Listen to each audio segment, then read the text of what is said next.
What's going on? Welcome to the 2021 edition of the Off the Schneid preview series, where I'll be going over all 32 NFL teams, breaking down their roster, schedule, giving you a record prediction, as well as helping out with some betting tips. If this is your first time on the channel, hit that subscribe button, and if you like what you hear, go ahead and smash that like button as well. Don't forget to check the description for links for the Off the Schneid social media and interact with me directly. I want to give a massive shout out to OurLads Scouting Services and OurLads.com, as all roster and depth chart graphics are straight off their site. If you've never been, go check them out immediately. I use their site for all NFL, fantasy, and betting purposes, and there's a link in the description for their site. Again, do me a huge favor and hit that like and subscribe button, but enough of that, let's get to your favorite NFL football preview. All right, we're taking a look at the Atlanta Falcons. We'll start at the quarterback position like we always do. We got Matt Ryan, who, like it or not, is going to be the quarterback this year for sure, and likely next season. It's going to be very difficult for them to move on from that contract next season. Obviously, so pre-June 1st, 2022 is going to be $40 million dead cap. It's just not going to happen. That's just not going to happen. Post June 1st, 24, basic, call it 25 million in dead cap. I think that is a potential out post June 1st. I don't think that anything happens next year before that. They're just not going to eat that dollar amount. It's just not going to happen. And then there might be a trade there, which is really interesting because obviously that's after the draft. So I don't know. It's going to be an interesting, that's probably what happens. They draft a guy, and then do you cut Matt Ryan and just release him? Say you do have some cap savings. Cap goes up most likely. And then just, commit to a rebuild type of a thing, which I don't think would be that crazy with this roster. So let's kind of blow through it here. AJ McCarron's the backup, comes in from Houston, probably is the backup. I like Felipe Franks actually quite a bit. I think that a season on the practice squad, learning all that kind of stuff, I think that he could be at the very least a potential backup quarterback in the future. AJ McCarron is in his 30s, I believe, 30 something. Not that I don't like him as a backup, because I do. Obviously, you're just going to take the younger guy and see what you got there, kind of thing. That'll be an interesting battle in preseason to watch, actually. Move over to the running back position. It's basically a whole new roster there. Todd Gurley, Brian Hill, Ito Smith, all gone. That's about, 350, roughly 350 rushing attempts gone. Mike Davis comes in from the, division rival Carolina Panthers. And there's a lot of talk about him being some sort of bell cow, but I just don't particularly see it. I think he will be the first option. Absolutely, he'll be the first option out of the backfield. But I think there's room there. Cordell Patterson comes in from the Bears. I don't mind that as a depth piece. He can play, special teams, running back, wide receiver. He can do a lot of things for your team. I really like Javian Hawkins on this team. I really do. I think that I would personally be upset as a fantasy owner if I do own him, or as a Falcons fan, if I'm being honest, if Cordell Patterson out touches Javian Hawkins. I don't think that that's what I would want to happen. I would rather give the shot to the young guy. I do not think that the Falcons are going to be a very good team this year. So you want to see what you have, in my opinion. Don't waste those snaps on a vet that you know what he is. And, he's probably not going to be on your team next season. We'll see. But I just think I would be upset if Javian Hawkins does not outtouch Cordell Patterson this season. We'll move over to the tight end position, and we got Hayden Hurst, who obviously comes back. Had a good season last year. What did he do for receptions? He was 56 catches, 571, and 6 touchdowns. I think there's a very good possibility that he just matches those totals. I don't think that there's room to grow. Why do I think that he matches those totals? I think that there's a very, very, very good potential that Kyle Pitts lines up as a wide receiver the majority of the time. I don't think that he pretty much ever is a hand in the dirt tight end, if I'm being honest. I just don't think that he would excel in that role. Tape shows in college that he doesn't. And I think that he absolutely can excel as an outside receiver. Obviously he's got the size and speed. Obviously he has the size. Maybe you didn't know that he does have the speed. He's ran a 4.4. He can do a lot of things, and he's a mismatch nightmare. And yeah, 4 corners as well. Absolutely. Just throw the ball up there and let him go after it, especially with Calvin Ridley on the other side. You're not going to be able to double realistically either. I do really like Russell Gage as well. So obviously we're segueing to the wide receiver position. I really like Russell Gage in the slot. I don't know how you don't. 700 yards last year. I think he had 100 plus targets, 110 targets, 72 catches, 786 yards, 4 touchdowns. I think that there's a very good potential that he has a bit of an uptick, not by much, but a bit of an uptick on those numbers. Maybe not the catches, but the yards a little bit, maybe a couple more touchdowns. We'll see. Either way, even if he's just exactly that, Calvin Ridley is exactly what he was last year. And I think obviously Julio Jones didn't play a full schedule last year. So if Kyle Pitts does, he can bump up those numbers. You're looking at a pretty dangerous offense still in the passing game. I think that they will struggle running the ball as they did last year. But they can still throw the ball and play some shootout games. Not that I think they'll win a lot of them, but they can play a shootout. They can actually go. They can absolutely go. Shootouts with anybody almost. They're not going to win them, but they can get in them, sort of a thing. Offensive line, I really do like what they're doing, but they're just not showing up. Like, they're just not. They were bottom 10 in the league in sacks allowed. You cannot allow a Matt Ryan at his age to get sacked 41 times. You cannot, if you want to be successful. And I maybe they all take the step this year. Obviously, 2 first-round picks, Caleb McGarry and Chris Lidstrom. 2 years ago, 2 first-round picks. Jake Matthews has been there since however long. 2014 is when he was drafted, but you know what I mean. Matt Hennessy's there. Drew Dahlman comes in. Jalen Mayfield comes in this year. So they definitely have the pieces, but you got to do your job. And they're just not, at least not yet. Maybe this is the year that it all comes together, but the proof is in the pudding, and I'm not going to believe it until I see it. So, talk is cheap. You got to be able to do your job and to keep your quarterback upright. And the bottom line is the Falcons just haven't been able to do that. So we'll see what happens, but that's how your offense is going to look. Whole new coaching staff. Obviously, Arthur Smith comes in as the head coach. Dave Ragone comes in as the offensive coordinator, and Dean Pease comes out of retirement to lead this defense. I think that's very interesting. I think this will very much, I'm not a big Dave Ragone guy. Like, passing game coordinator in Chicago last year, was the quarterback coach previous to that in Chicago. I'm not impressed with that, if I'm being honest with you. Obviously, Mitch Trubisky wasn't the guy there regardless, and that's not Dave Ragone's fault, but I don't know. Either way, I think this is going to be Arthur Smith's offense anyways, which is really interesting because he was a defensive guy coming into the league. But either way, I think this will mostly be Arthur Smith's offense, maybe, a bit of a collaboration, amalgamation of the two minds coming together kind of a thing to build an offense. But either way, we'll see how this works out. It's going to be interesting. Here's the thing. I just don't think that the Falcons are going to be able to make all these changes and have everything click in the first season, especially when some guys it feels like are going to be out the door. Matt Ryan, you know what I mean? It's going to be interesting to see how everybody responds to this overhaul of a coaching staff. I don't think it's going to be instant success. I really don't.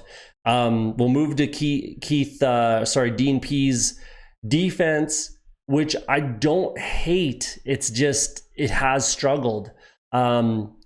And this stat's not going to improve this year. I don't think they're bottom 7, bottom 10 for sure in the league in sacks getting after the quarterback, which is absolutely how you win in today's NFL. And the Falcons are not doing it. You protect your quarterback, get after the opponents. They're just not doing it. And I don't particularly see that continuing, although I do like a lot of the pieces actually on this defense. So I think there's something to build on here.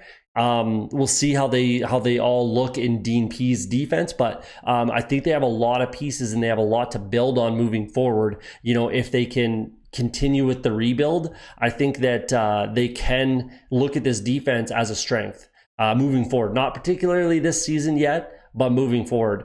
We'll start it on the line. Grady Jarrett is one of my favorite defensive linemen in the league. I think he's criminally underrated always. He's never really looked at as one of the top tier guys, I don't think. But I really like Grady Jarrett a lot. I think he's a very good football player. He's going to start to get up there. Obviously, I think this is his, 6th, 7th year in the league. 5th round pick, so he's an absolute steal. But yeah, he's someone that you can build on for sure. Marlon Davidson is there. I really like him, 2nd round pick last year.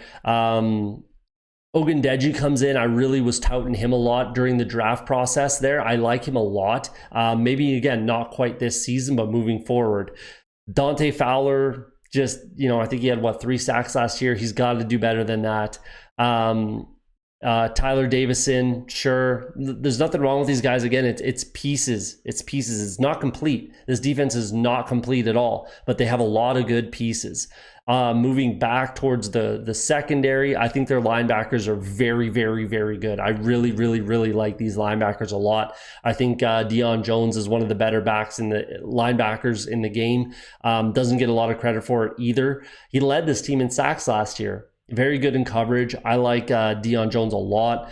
Olakun, I really like as well. I think those two work really well together in tandem. And then Michael Walker was one of my more favorite linebackers in the draft last year, 4th round pick, and he's there to back those guys up. So I do really like their linebackers, especially, like I said, moving forward. A lot of good pieces.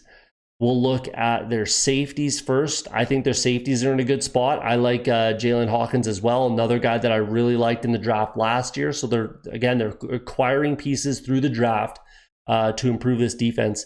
Richie Grant comes in as well. I think those two are the starting safeties, Hawkins and Grant. And then again, through the draft, they're adding guys that are going to come in and be staples on this defense. I think Isaiah Oliver was a 2nd round pick a couple years ago. AJ Terrell was obviously their 1st round pick last year. Darren Hall is 4th round pick this year. Kendall Sheffield, 4th round pick a couple years ago. They're acquiring pieces. Fabian Morrow comes in. I really like him. And then Avery Williams was their 5th round pick, who is an absolute, lightning in a bottle type guy.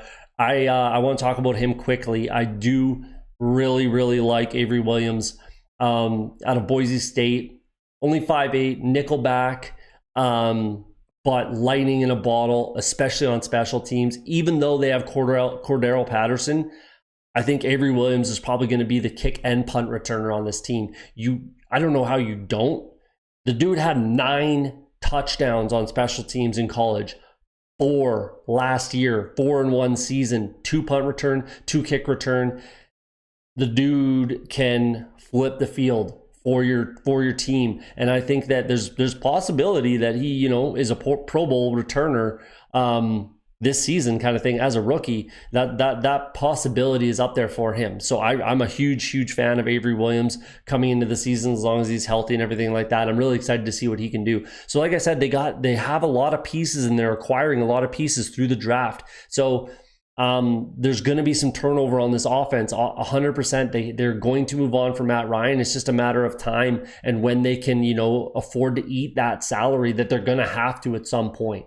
So we'll see how that all shakes out, but let's move over to their schedule prediction. I don't think you guys are going to be super happy, but let's take a look at what I'm projecting for the Atlanta Falcons in 2021. So there you go. Obviously you can see it on your screen. 4-13 is what I'm projecting. I don't see them being a winning team anywhere near it, even if everything goes very well for this team. Even if Kyle Pitts is a 1,000-yard receiver, Calvin Ridley's a 1,000-yard receiver. I could see this team being very, very, very close to what the Carolina Panthers were last year.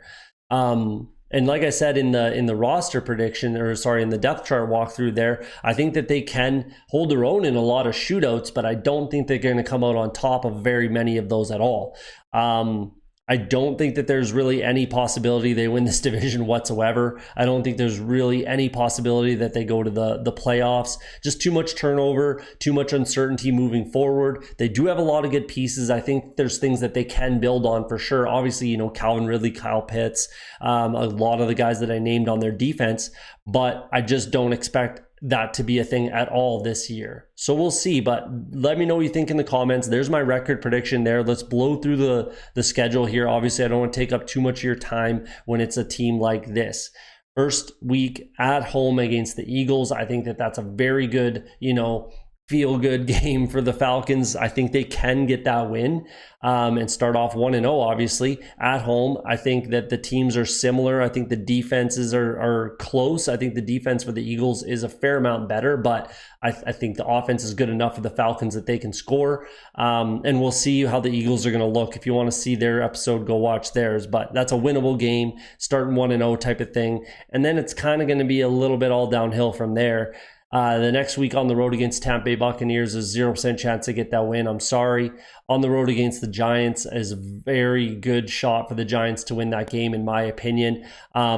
Defenses are no, I think the defense for the Giants is a fair amount better. The offenses, that's where it's going to be a thing. And that's a game that can be a shootout that, I'm not so sure that the Falcons can win, this season type of a thing. I just don't see it. At home against the football team, I think their defense is too good and their offense can take advantage of some of the liabilities, especially in the run game against the Falcons. At home against the Jets, that's very much a winnable game. That should be a fun one to watch. We'll see how that one shakes out. Any game that they win, I think will be a fun game to watch, because I think any game that they do, get the victory, I think it'll be in a shootout and it'll be exciting. That's kind of been the narrative for the Falcons for the last few seasons. Any games that they win, it's a crazy shootout that they get somehow, come out on top. Bye week 6. It doesn't really matter and here for the bye week, to be honest, when I don't expect them to be a winning team whatsoever. It doesn't particularly matter. There's not like a ton of young guys that are going to need that breather early. They're not going to the playoffs, so they don't want to, it doesn't really matter if I'm being honest. They come out of the bye week on the road against Miami. That's a winnable game. I just think that defense is going to be too good. It's going to be tough to get that win. It's going to be the low, high, my here, but it's going to be a tough game there. At home against the Panthers, I think at best, I said this in the Panthers video as well, I think at best, the Falcons are hoping to split with the Panthers. And even the Saints as well. At best, they're hoping to split. I think there's a possibility they could get swept by both those teams, but we'll see. I mean, that's a fringe game as well, low, high, my type thing. At the Saints, let's call it a split. They lose that game. At Dallas, they are not beating the Dallas Cowboys. I'm sorry, so they lose that game. At home against the Patriots, I don't expect them to win that game. I think the Patriots defense is just too good. And the Falcons defense is not, especially like I said, against the run, and I expect the Patriots to run the ball a lot. I feel like they'll just run them into submission in that game. On the road against the Jacksonville Jaguars, I think that again is a winnable game, but it's hard to say with the Jags. I think that they're going to come out and run and gun. That could be one of those shootout games that is super fun to watch, super high scoring, in fantasy and stuff like that. But ultimately they come up short. I think that that's very possible there. At home against the Tampa Bay Buccaneers, they're not beating the Tampa Bay Buccaneers. I'm sorry. I don't care if it's at home, on the road, doesn't matter. On the road against Carolina, tough game. I think the Carolina Panthers can possibly sweep this team, but let's call it a home and home split if you like. On the road against the San Francisco 49ers, I do not think that they're beating the 49ers unless there's some major injuries there, especially on the road. I do not think they're going to beat the 49ers. At home against the Detroit Lions, that is absolutely a winnable game. One that I'm projecting them to win, and I think a lot of teams will beat up on the Detroit Lions. The Detroit Lions. I think that this offense is just going to be too good, too powerful for them. Like I said, shootout game where they just, it might be another one of those exciting games where they get the win, they come out on top in a shootout. At home on the road against the Buffalo Bills, they are not winning that game. And then at home to end the season against the Saints, I think that game will mean a lot to both these teams. I don't expect either team, in my opinion, to be a playoff team. Saints fans are mad at me. It is what it is. So we'll see how that one kind of shakes out. That could be a fun game in week 18. But either way, no matter how you kind of shake it, I just do not think that the Atlanta Falcons are going to be even a winning team, let alone a playoff team. And there's a 0% chance they're contending for this division. I don't know if Falcons fans are going to be after me after this one. I'm not sure. I don't think that there's any Atlanta Falcons fan that can look me in the eyes and tell me that this is a winning team. I really, really do not think that you can do that. And if you do, you're kidding yourself, in all honesty. So there you go. Bring it on in the comments if you're going to bring some hate. It is what it is. That's it. It just is what it is with this team. They do have some good pieces moving forward, but it's not right now for this team. They're going to have to move on from Matt Ryan, figure out the quarterback position. They're going to need a running back, all things that they can do through the draft and potentially in free agency. But I think this team, again, they have some pieces. They're going to have a couple down years, I feel like. But I think that there's some pieces that they could rebound fairly quickly if they continue to draft well. And, the cap goes up. They're going to have to eat Matt Ryan's salary. They just have to make all the right moves. So we'll see what happens. Let me know what you think in the comments. But there you go. There's your breakdown for the 2021 Atlanta Falcons.